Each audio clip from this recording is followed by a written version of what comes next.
دوستو، کیا آپ کو معلوم ہے کہ امید اور مایوسی انسان کی زندگی پر کیا اثر رکھتی ہے اور انسان کب دنیا پرستی کے دلدل میں دھنسنے لگتا ہے؟ ان تمام باتوں کو جاننے کے لیے ہمارے ساتھ اس ویڈیو کے آخر تک بنے رہیں۔ اعوذ باللہ من الشیطان الرجیم، بسم اللہ الرحمن الرحیم، اللہم صلی علی محمد وآل محمد وعجل فرجہم۔ ناظرین محترم، السلام علیکم۔ تفسیر کے اس پروگرام میں ہم آپ کو خوش آمدید کہتے ہیں۔ آج مزید 3 آیتوں کی تفسیر کے ساتھ آپ کی خدمت میں حاضر ہوئے ہیں۔ تو آئیے آج کے اس ایپیسوڈ کی پہلی آیت کی تفسیر کو جاننے کے لیے آئیے چلتے ہیں، پہلے اس کی تلاوت اور ترجمے کو سنتے ہیں۔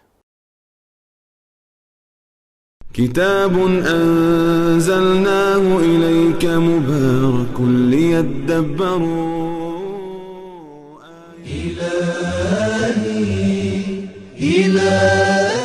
بسم الله الرحمن الرحيم إن الذين لا يرجون لقاءنا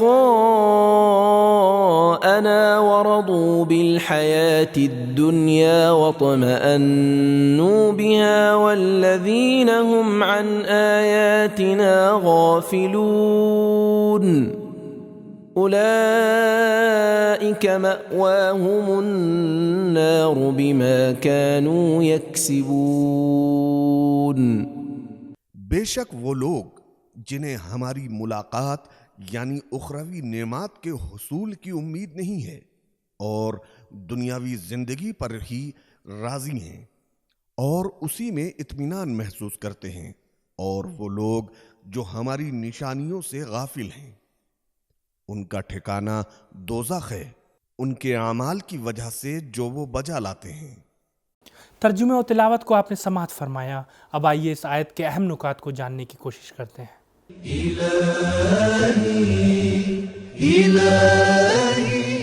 حضرت رسول خدا صلی اللہ علیہ وآلہ وسلم کا فرمان ہے، فمن کان یرجو لقاء اللہ احب اللہ لقاءہ، جو خدا کی ملاقات کو پسند کرتا ہے تو خدا بھی اس کی ملاقات کو پسند کرتا ہے۔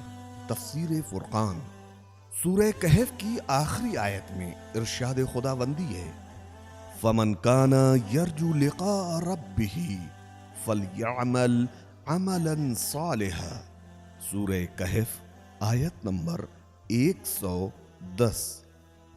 جو اللہ کے حضور جانے کا امیدوار ہو تو اسے چاہیے کہ وہ نیک عمل بجا لائے اور اپنے رب کی عبادت میں کسی کو شریک نہ کرے۔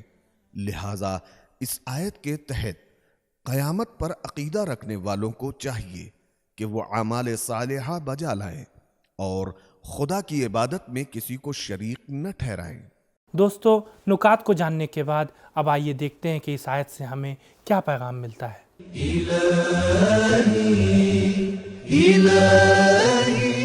ایک، امید اور مایوسی انسان کی اصلاح اور اس کے بگاڑنے میں مؤثر کردار ادا کرتی ہے۔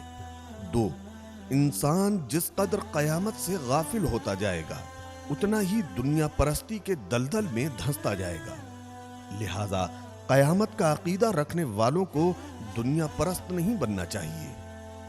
3، حقیقی اطمینان یاد الہی سے میسر ہوتا ہے، جبکہ دنیا سے جھوٹی تسکین حاصل ہوتی ہے، اور وہ بھی صرف غافل افراد کو۔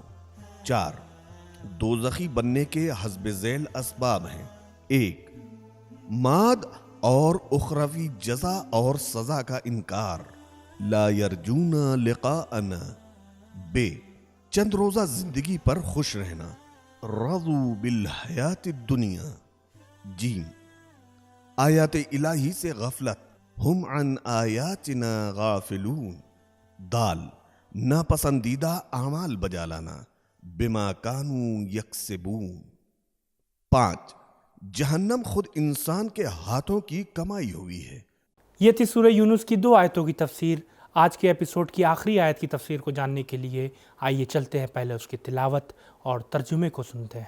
ان الذين آمنوا وعملوا الصالحات يهديهم ربهم بإيمانهم تجري من تحتهم الأنهار في جنات النعيم اس میں کوئی شک نہیں ہے کہ جو لوگ ایمان لائے اور نیک اعمال کیے تو ان کا پروردگار ان کے ایمان کے سبب انہیں نعمتوں والی جنتوں کی طرف ہدایت کرے گا جن کے نیچے نہریں بہتی ہوں گی۔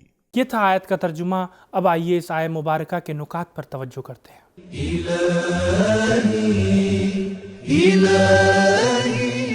حدیث میں بیان ہوا ہے کہ جب انسان قیامت کے دن اپنی قبر سے اٹھے گا تو اس کا نیک عمل نورانی شکل میں مجسم ہو کر اس کے پاس آئے گا اور اسے جنت تک لے جائے گا۔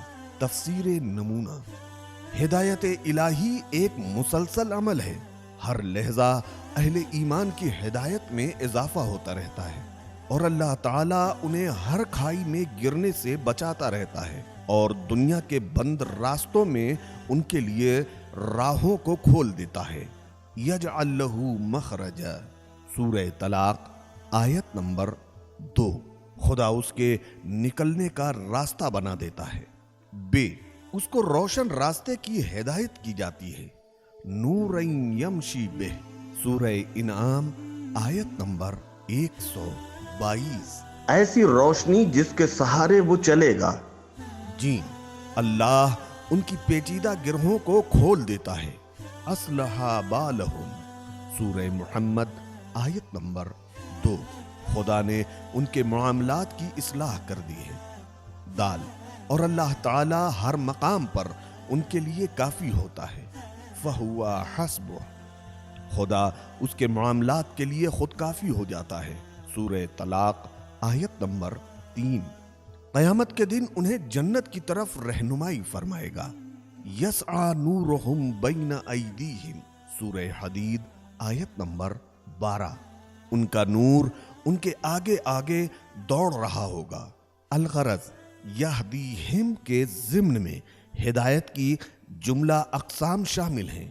اللہ تعالیٰ نے ہدایت کے لیے کوئی خاص مقام بیان نہیں کیا کہ وہ اس سے مخصوص ہو جائے اور باقی موارد اس میں شامل نہ ہو سکیں۔ دوستو، ترجمے اور نکات کو جاننے کے بعد اب آئیے دیکھتے ہیں کہ اس آیت سے ہمیں کیا پیغام ملتا ہے۔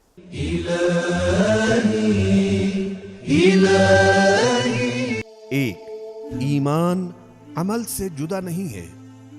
2، مومن اگرچہ ہدایت یافتہ ہوتا ہے، اس کے باوجود وہ ہمیشہ الہی ہدایت کا ضرورت مند ہوتا ہے۔ حد یہ ہے کہ رسول اکرم صلی اللہ علیہ وآلہ وسلم اور ائمہ ہدی علیہم السلام بھی اپنی نماز میں ہمیشہ اہدنا الصراط المستقیم پڑھا کرتے تھے۔ 3، ہدایت کا زمینہ انسان کو خود فراہم کرنا ہے۔ 4، ایمان و عمل کے درمیان موازنے کی صورت میں ایمان ہی محور ہوتا ہے۔ یہدیہم ربہم بایمانہم، اللہ نے یہ نہیں فرمایا یہدیہم ربہم بایمانہم وعملہم۔ 5، اہل ایمان کے لیے خدا کی ہدایت علی الاطلاق ہوتی ہے۔ 6، اللہ کی ربوبیت ہمیشہ اہل ایمان کی دستگیری کا سبب بنتی ہے۔ 7، جنت کی نہریں صرف درختوں کے نیچے ہی نہیں بہتیں بلکہ وہ اہل جنت کے محلات کے نیچے بھی بہتی ہیں۔ دوستو، اس آیت کی تفسیر سے ہم نے جانا کہ مومن اگرچہ ہدایت یافتہ ہوتا ہے لیکن ہمیشہ وہ ہدایت الہی کا محتاج ہے۔